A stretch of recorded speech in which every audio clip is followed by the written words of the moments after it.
Assalamualaikum warahmatullahi wabarakatuh. Dahsyatnya sholat subuh dan sholat asar. Sahabat sekalian, yang pertama, sholat subuh dan sholat asar itu mampu memasukkan kita ke dalam surganya Allah dan menghindarkan kita dari siksanya. Hal ini bersumber dari dua potong hadis Rasulullah yang sahih. Pertama, yang dirawikan oleh Bukhari Muslim atau muttafaqun alaih, an Abi Musa radhiyallahu anhu anna Rasulullah sallallahu alaihi wasallam qala man shallal bardaini dakhalal jannah. Dari Abu Musa, semoga Allah meridhoinya, sesungguhnya Rasulullah sallallahu alaihi wasallam bersabda, barang siapa yang sholat pada waktu dingin, maksudnya subuh dan asar, di dalam penjelasannya dakhalal jannah, maka dia akan masuk surga. Wa an Abi Zuhair Umar bin Ru'aibah radhiyallahu anhu qala sami'tu Rasulullah sallallahu alaihi wasallam yaqul la yalijan nar ahadun shalla qabla tulu'i syamsi wa qabla ghurubiha, yakni al-fajr wal asar, rawahu Muslim. Dari Abi Zuhair Umar bin Ru'aibah, semoga Allah meridhoinya, dia berkata, aku pernah mendengar Rasulullah Shallallahu Alaihi Wasallam bersabda, tidak akan disentuh oleh neraka salah seorang di antara kalian yang sholat sebelum matahari terbit dan sebelum matahari terbenam. Maksudnya adalah sholat fajar atau subuh dan sholat asar. Kemudian yang kedua, orang yang melaksanakan sholat subuh dan sholat asar akan mendapatkan laporan dari malaikat kepada Allah dengan laporan yang baik. Ini bersumber dari sebuah hadis sahih yang dirawikan juga oleh Bukhari Muslim.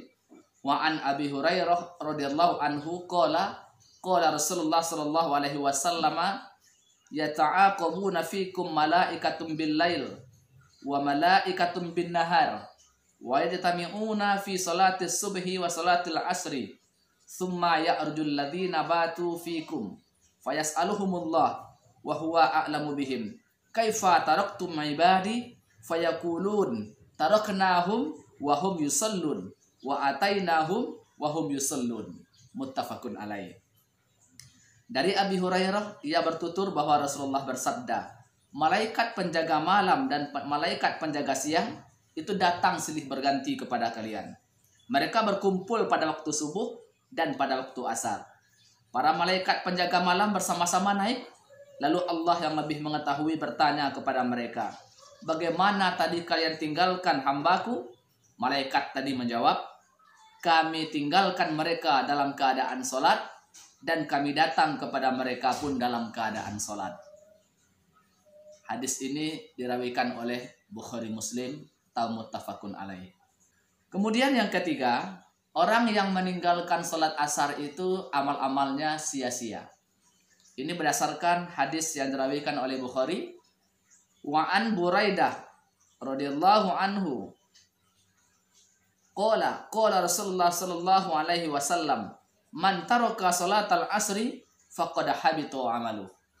Dari Buraidah, semoga Allah meridhoinya, dia berkata, Rasul bersabda, siapa yang meninggalkan sholat asar maka sia-sialah amalnya.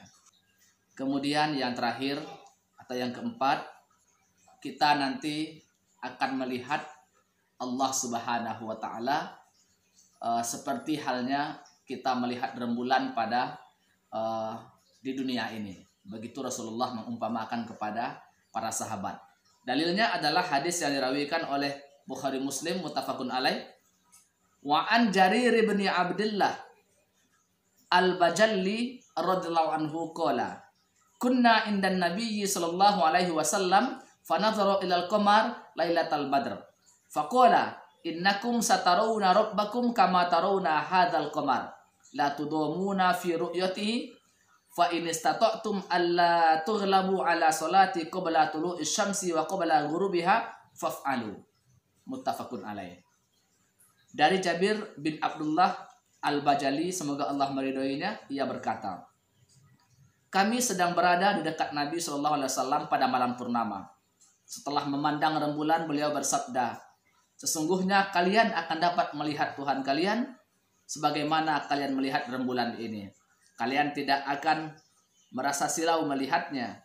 Oleh karena itu, jika kalian dapat melakukan sholat sebelum matahari terbit dan sebelum matahari terbenam, tentu maksudnya subuh dan sholat asar, faf'alu, maka kerjakanlah oleh kalian atau lakukanlah oleh kalian. Inilah setidaknya 4 keutamaan, dahsyatnya, spektakulernya sholat subuh dan sholat asar, yang memang pada kedua sholat ini ujiannya sungguh luar biasa beratnya. Sholat subuh itu ujiannya berat karena persoalan bangun tidur. Sholat asar itu berat karena persoalan kerja kita biasanya tanggung sebelum datangnya waktu maghrib. Tetapi pada dua sholat ini ternyata luar biasa keutamaan yang diberikan oleh Allah Subhanahu wa Ta'ala kepada kita. Semoga kita bisa memaksimalkan waktu kita untuk melakukan dua sholat ini, terutama bagi kita yang laki-laki melaksanakannya secara berjamaah. Terima kasih. Assalamualaikum warahmatullahi wabarakatuh.